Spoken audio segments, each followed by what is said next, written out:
કેમ છો વિદ્યાર્થી બાલ દોસ્તો? સૌ મજામાં હશો, કુશળ હશો, તંદુરસ્ત હશો. અગાઉના લેક્ચરોમાં આપણે ધોરણ 11 કોમર્સ વાણિજ્ય વ્યવસ્થા અને સંચાલન વિષયમાં પ્રકરણ 2 અને પ્રકરણ 1 વિશે માહિતી મેળવી. ખાસ કરીને પ્રકરણ 2 હતું ધંધાકીય સેવાઓ 1, જેની અંદર આપણે વાત કરી હતી વીમો છે, વખાર છે, ટપાલ સેવા છે, વાહન વ્યવહાર વિશેની છે બાબતો, એ બધી વાત કરી હતી. હવે આપણે અહીંયા ધંધાકીય સેવાઓ 2 સ્વરૂપે ત્રીજો પાઠ ભણવાનો છે. તો આની અંદર તમે આ બોક્સમાં જોઈ શકો છો કે બેંક વિશે, બેંકની સેવાઓ વિશે, ઇન્ટરનેટ બેન્કિંગ વિશે આપણે અહીંયા વિગતવાર સમજવાનું થાય છે. ટૂંકમાં એવું કહી શકીએ કે આ આખો પાઠ છે બેન્કિંગ સેવાઓને ધ્યાનમાં લઈને સમજવાનો થાય છે. બેંક શું છે અને એની કામગીરી શું છે એ વિગતવારે આપણને અહીંયા સમજવા મળશે. સાથે સાથે આ જીવન ઉપયોગી પણ ઘણી બધી મેટર આની અંદર છે, જે આપણે વ્યવહારની અંદર પણ ઉપયોગમાં લેતા હોઈએ છીએ. તો જોઈએ, સૌથી પહેલાં પ્રસ્તાવના સમજીએ તો પ્રવર્તમાન સમયમાં વાણિજ્યનું મહત્ત્વ વધતું જાય છે. આપણે સમજી ગયા છીએ વાણિજ્ય એટલે શું. વાણિજ્ય એટલે વેપાર અને વેપારને સંલગ્ન સેવાઓ. વાણિજ્યમાં વેપારની પ્રવૃત્તિ ઉપરાંત તેને સહાયક સેવાઓમાં અલગ અલગ સેવાઓ પૈકી એક સેવા બેન્કિંગનો પણ સમાવેશ કરવામાં આવે છે. બેન્કિંગની સેવા વેપાર ઉપરાંત ઉદ્યોગ, ખેતી જેવા અનેક ક્ષેત્રને ઉપયોગી બને છે. એકચ્યુઅલ બેંક છે એ વેપાર ઉદ્યોગને ધ્યાનમાં રાખીને શરૂ કરવામાં આવેલી પ્રવૃત્તિ હતી, પણ આગળ જતાં એ જ બેન્કિંગ બાબત ખેતીની અંદર પણ ઉપયોગમાં આવે છે. અત્યારે એવું કહી શકાય કે ઘર ઘર સુધી બેન્કિંગ સેવાઓ પહોંચી ગઈ છે. બેન્કિંગની સેવા આપનાર સંસ્થા બેંક નામથી ઓળખાય છે.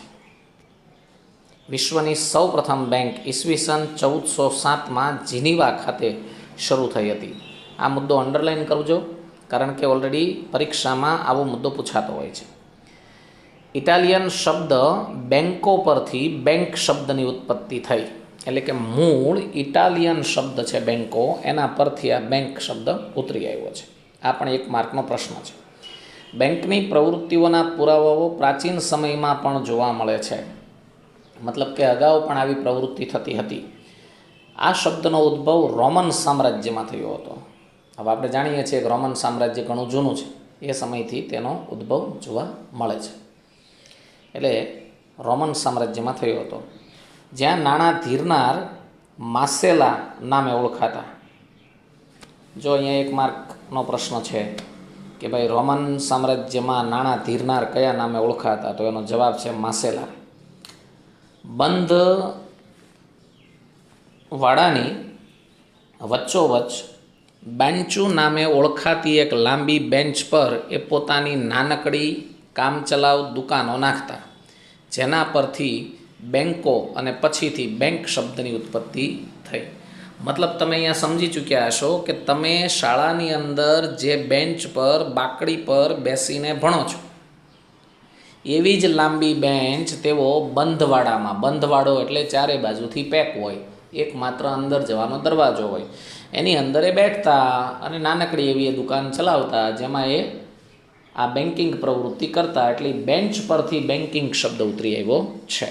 તો આ થઈ એની ખાસ પ્રસ્તાવના પૂર્વ ભૂમિકા. હવે આપણે બેંકનો અર્થ જોઈએ. બેંકનો અર્થ બે અલગ અલગ રીતે અહીંયા આપવામાં આવ્યો છે. એક રિઝર્વ બેંકના મતે, આપણી જે રિઝર્વ બેંક છે RBI, reserve bank of India, મતલબ કે ભારતની તમામ બેંકોને કંટ્રોલ કરતી બેંક એટલે રિઝર્વ બેંક. એ રિઝર્વ બેંકે બેંકની શું વ્યાખ્યા આપી છે, તો કે માગવામાં આવે એટલે તરત જ અથવા તો નિર્ધારિત મુદતના અંતે નાણાં પરત કરવાની શરતે ધિરાણ કરવાના હેતુથી બચતો એકત્ર કરતી સંસ્થાને બેંક કહે છે. મતલબ માગવામાં આવે તો તરત આપે, નહીતર નક્કી કરેલી મુદતે તો પાછા આપે જ. એવા હેતુથી જે જગ્યા તમારી પાસેથી ધિરાણ લે છે અને તમારી બચતને ભેગી કરે છે, એવી જગ્યાને બેંક કહેવાય છે. આ એનો સામાન્ય અર્થ થયો. બીજો અર્થ અહીંયા આપ્યો છે, બેન્કિંગની સેવા આપતી સંસ્થાને બેંક તરીકે ઓળખવામાં આવે છે. બેન્કિંગ એટલે લેવડ દેવડ, સિમ્પલ મુદ્દો. તો નાણાકીય લેવડ દેવડની સેવા આપતી સંસ્થા એટલે બેંક. તો અહીંયા બે અલગ અલગ રીતે મત આપવામાં આવ્યો છે. આપણે બંને અર્થ ખાસ પાકા કરવાના છે. રિઝર્વ બેંકના મતે બેંકનો અર્થ આપો એવું તમને 1 માર્કમાં પૂછાઈ શકે. બેંકના મુખ્ય કાર્યો ગણો તો શું છે એ હવે આપણે કાર્યોમાં જોઈએ તો બેંકના મુખ્ય કામ 2 જ છે. સામાન્ય ભાષામાં કહીએ તો પૈસા આપવા અને પૈસા લેવા. એટલે અહીંયા કહેવાય કે થાપણો સ્વીકારવી. આપણે જે બધા પૈસા બેંકમાં મૂકીએ છીએ એ થાપણો સ્વીકારવી કહેવાય. અને આપણે ત્યાંથી ઉપાડીએ તો એ ધિરાણ આપ્યું કહેવાય બેંકે, એટલે કે રોકાણ કે ધિરાણ કરવું. જોકે વર્તમાન સમયમાં આ 2 કાર્ય ઉપરાંત બીજા પણ કાર્યો બેંક કરે છે. બેંકની સેવાઓનો વિકાસ ખૂબ જ થતો જાય છે અને તેની સેવાઓમાં પણ વૈવિધ્ય જોવા મળે છે. બેંકના બધા કાર્યોની યાદી બનાવવી મુશ્કેલ છે. આ વાક્ય ખાસ યાદ રાખજો. એના મુખ્ય કાર્ય થાપણ આપવી અને ધિરાણ મેળવવું આ જ છે. બરાબર, સોરી, થાપણો સ્વીકારવી અને ધિરાણ મેળવવું, આપવું. અરે યાર, કેમ ભૂલ પડે છે, સમજો.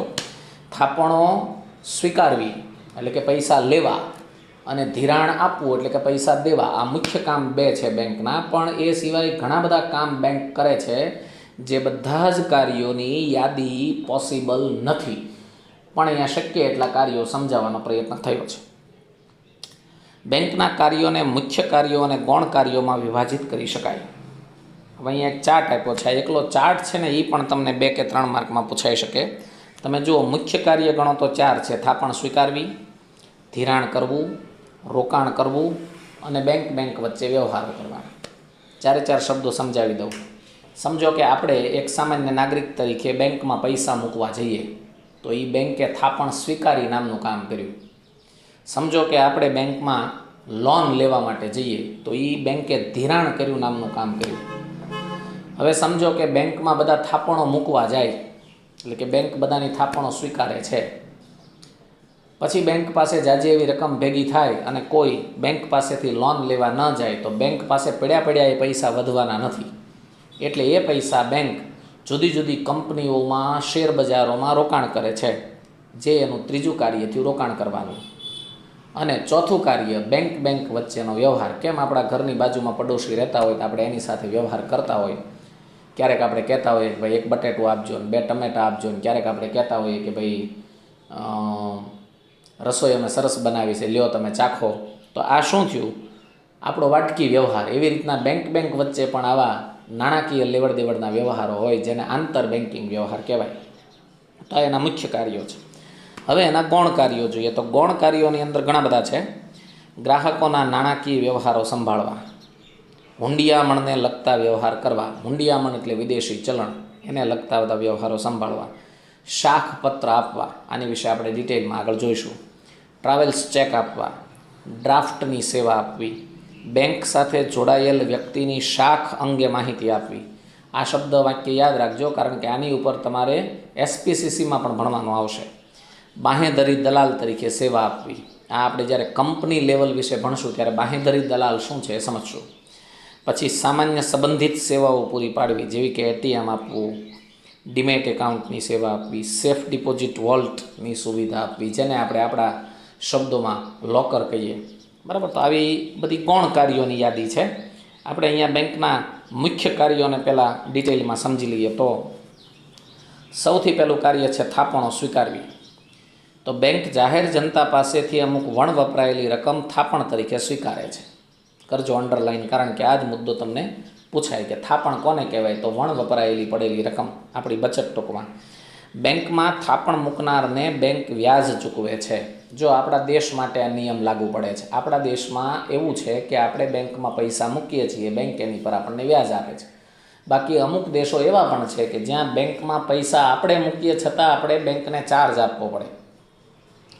બેંકની સૌથી મોટી જવાબદારી થાપણદારો, બચત કરનારા લોકોનો વિશ્વાસ જાળવી રાખવાનું છે.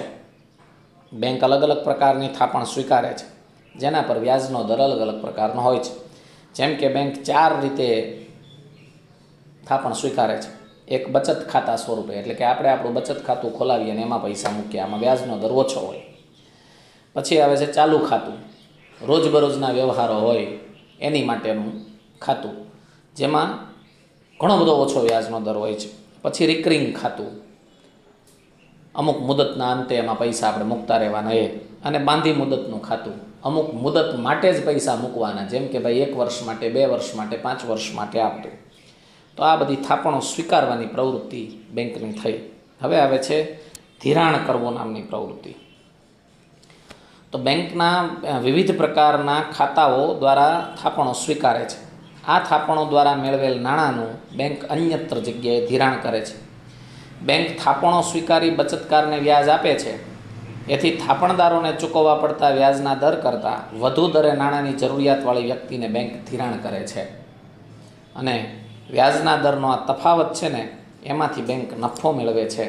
એ ખાસ મુદ્દો છે. હું તમને સિમ્પલ શબ્દોમાં સમજાવું. તમે કદાચ જોયું હશે કે બેંકમાં તમે 10,000 રૂપિયા મૂકવા જાઓ છો તો બેંક તમને 4% દરે વ્યાજ આપશે.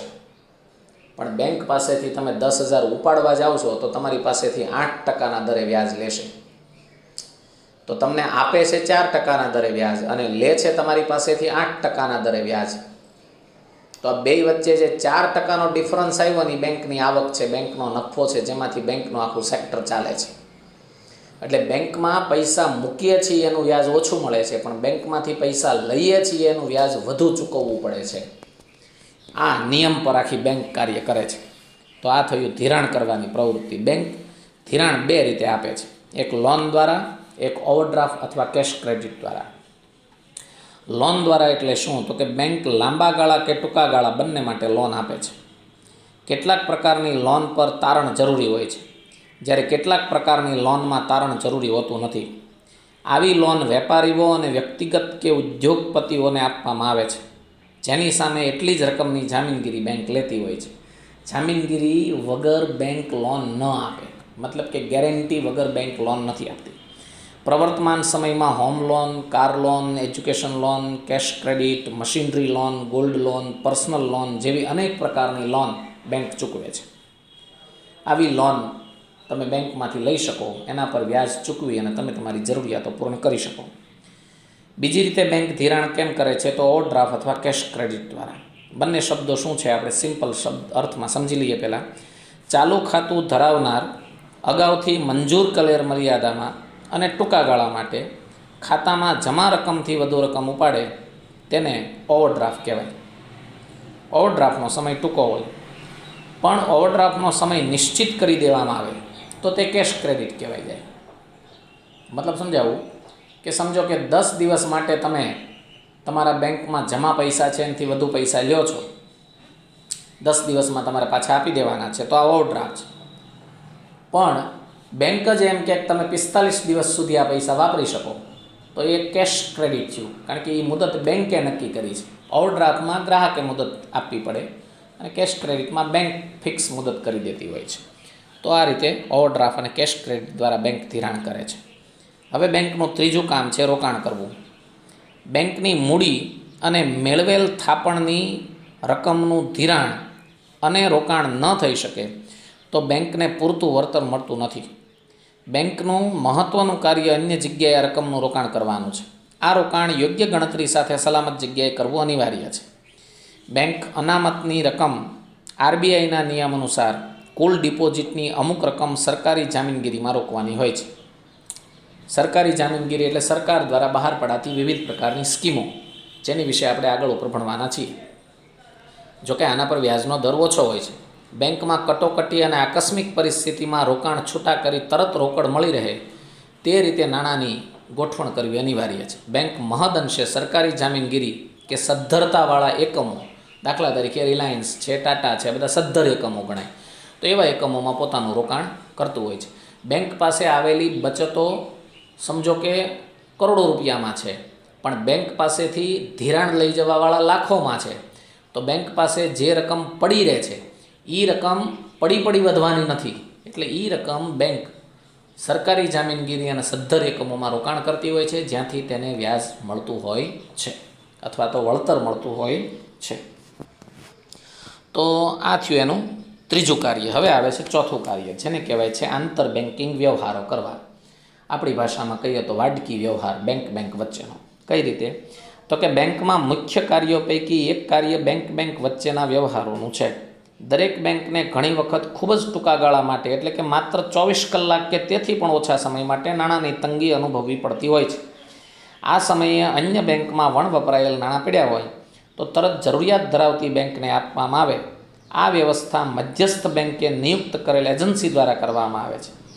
આ પ્રમાણે નાણાં આપનાર કે લેનારની પ્રક્રિયા મધ્યસ્થ બેંક મારફત થાય છે. નાણાં લેનાર કે આપનાર એકબીજાના સંપર્કમાં આવતા નથી. આ રીતે બેંકની સમસ્યાનું તાત્કાલિક નિવારણ થઈ જાય છે. આમ જે રકમ માગવામાં આવે તે તરત મળે અને કોલ મની કહેવામાં આવે છે. આ રીતે મેળવેલ રકમ પર પણ વ્યાજ તો આપવું જ પડે છે અને આ વ્યાજનો દર બજારના નાણાંની માંગના આધારે નક્કી થતો હોય છે. માંગ વધુ તો વ્યાજ વધુ, માંગ ઓછી તો વ્યાજ ઓછું. માંગ અને પુરવઠાના આધારે વ્યાજનો દર નિશ્ચિત થાય, જેને કોલ મની રેટ તરીકે ઓળખવામાં આવે છે. તમને શોર્ટમાં આ સંજ્ઞા પૂછાય CMR એટલે શું? તો કોલ મની રેટ. મતલબ કે ફોન દ્વારા બેંક વચ્ચે વ્યવહાર થાય છે નાણાંની લેવડ દેવડનો, અને એના પર જે વ્યાજનો દર નક્કી થાય છે જેને કોલ મની રેટ કહેવામાં આવે છે. આનું એક એક્ઝામ્પલ તમને આપી દઉં તો સમજો કે SBI બેંક પાસે સારું એવું ફંડ પડ્યું છે અને HDFC બેંકમાં ફંડનો ઉપાડ ખૂબ રહે છે, એટલે એને તાત્કાલિક પૈસાની જરૂર પડી છે. તો SBI બેંકને ફોન કરે અને અમુક રકમ માગે ને SBI બેંક એને 24 કલાક માટે અમુક રકમ આપે, જેથી HDFC બેંકના વ્યવહારો સચવાઈ જાય. તો આ પ્રકારની જે નાણાંની હેરફેર થઈ એને કોલ મની કહેવામાં આવે છે. આ આંતર બેન્કિંગ વ્યવહાર છે. 24 કલાક માટે આનો વ્યાજનો દર HDFC બેંકે SBI બેંકને ચૂકવવો પડે છે, જે કોલ મની રેટ તરીકે ઓળખાય છે. તો આ હતા બેંકના મુખ્ય કાર્યો વિશેની સમજૂતી. નેક્સ્ટ લેક્ચરમાં આપણે મળીશું ત્યારે બેંકના ગૌણ કાર્યો વિશે ભણીશું. આશા રાખું છું કે આપ સૌને સરસ રીતે આ મુદ્દાઓ સમજાણા હશે. ફરીને વિડીયોને પ્લે કરીને પણ સમજતા રહેશો. Thank you very much.